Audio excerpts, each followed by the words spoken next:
എൻ്റെ യൂട്യൂബ് ചാനലിലേക്ക് എല്ലാവർക്കും സ്വാഗതം. അപ്പോൾ ഇന്ന് ഞങ്ങളുടെ അവിടെ അമ്പലത്തിൽ ഉത്സവമാണ്.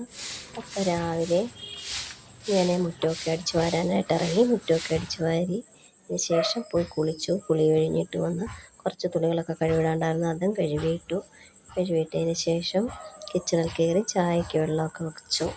അപ്പോഴത്തേക്കിന് എല്ലാവരും ഒക്കെ എണീറ്റ് വരുന്നു. ചായ തിളയ്ക്കുമ്പോഴേക്കും ഞാൻ അരി അടുപ്പിടാൻ വെള്ളമൊക്കെ എടുത്ത് റെഡിയായിട്ട് അങ്ങനെ വെച്ച്. അപ്പോഴത്തേക്കിനൊക്കെ ചായ തിളച്ച് വന്നു. അതിനിടയ്ക്കൂടെ ഞാൻ അടുപ്പിൽ തീയൊക്കെ കത്തിച്ചിട്ട് അരി അടുപ്പിടാൻ കലമൊക്കെ എടുത്ത് വെച്ചിട്ട് വെള്ളമൊക്കെ എടുത്ത് അടുപ്പിൽ വെച്ചു. വെള്ളം അടുപ്പിൽ വെച്ചിട്ട് ഞാൻ എല്ലാവർക്കും ചായയൊക്കെ ഒഴിച്ചു കൊടുത്തു. ഞാനൊരു ഗ്ലാസ് ചായ കുടിച്ചതിന് ശേഷം ബാക്കി പച്ചക്കറികളൊക്കെ അരിഞ്ഞെടുക്കണമല്ലോ.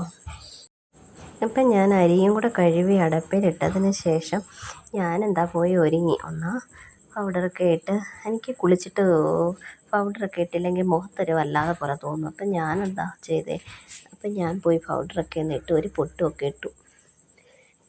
മുടിയൊക്കെ ഒന്ന് കോതി.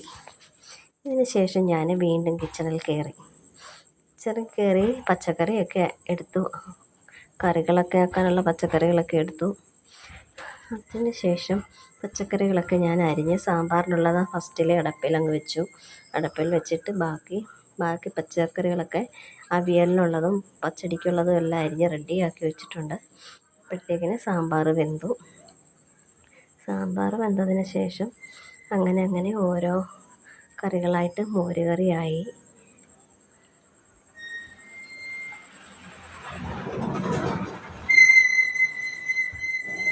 അങ്ങനെ മോരുകറി റെഡിയായിട്ടുണ്ട്.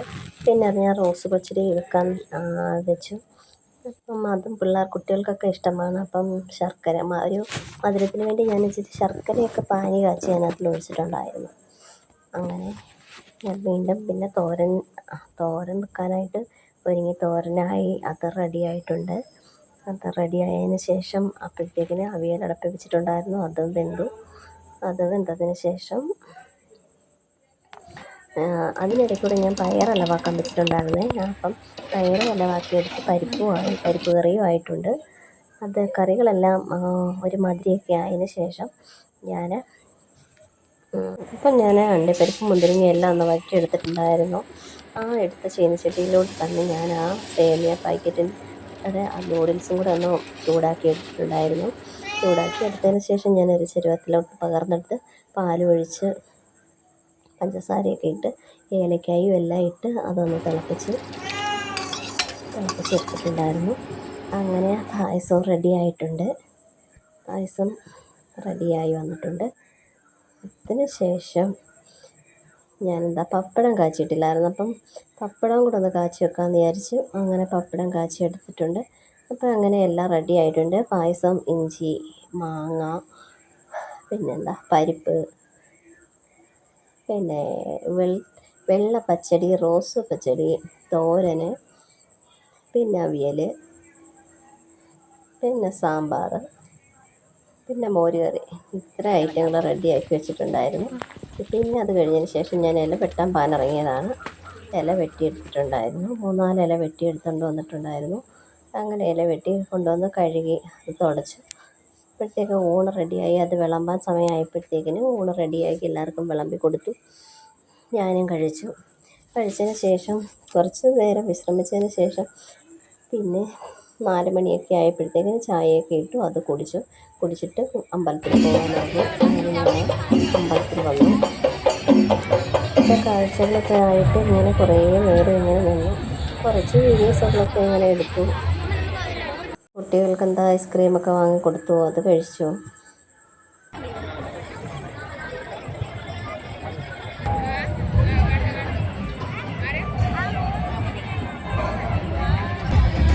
അപ്പോൾ ഇത്രയൊക്കെ ഉള്ളായിരുന്നു കാഴ്ചകൾ.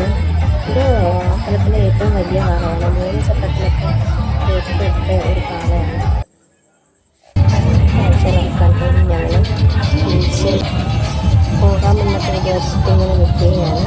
വീട്ടിൽ പോയിട്ട് ഒന്നും കൂടെ വരാനാണ്. വീട്ടിൽ വന്നിട്ട് നാടൻ പാട്ടുകൾ അങ്ങനെയൊക്കെ പാട്ട് കണ്ടപ്പോൾ അതൊക്കെ ഒന്ന് കേൾക്കാൻ കൊള്ളാമെന്ന് വിചാരിച്ചു. അങ്ങനെ ഞങ്ങൾ വീട്ടിലൊക്കെ പോയിട്ട് വീണ്ടും ഒരു റൗണ്ട് പോയിട്ട് വീണ്ടും വന്നപ്പോഴത്തേക്കിന് മറ്റേ ഫ്ലോട്ടുകളെല്ലാം അങ്ങ് തിരിച്ചു പോയി. പിന്നെ 2-3 കാളകൾ, അമ്പലത്തിൻ്റെ ആളുകളൊക്കെ ഉണ്ടായിരുന്നു. അപ്പോൾ അതിൻ്റെയൊക്കെ ഫോട്ടോ എടുക്കാനായിട്ട് ഒക്കെ എടുത്ത് എന്നിട്ട് ഞങ്ങൾ തിരിച്ച് വീട്ടിൽ വന്നു. കുറച്ച് നേരം പാട്ട് കേട്ട് നാളുണ്ടാക്കി അങ്ങനെയൊക്കെ ഇട്ടിട്ട് ഞങ്ങൾ പിന്നെ കുറച്ച് കഴിഞ്ഞ് വീട്ടിലൊക്കെ വന്നു. തിരിച്ച് വീട്ടിലൊക്കെ വന്നപ്പോഴത്തേക്കും 11 മണിയായി. രണ്ടാം ട്രിപ്പ് പോയിട്ട് വന്ന ഉത്സവം എല്ലാം അടിപൊളിയായിരുന്നു. ഞാൻ രണ്ടാം ട്രിപ്പ് പോയിട്ട് വന്നതിന് ശേഷം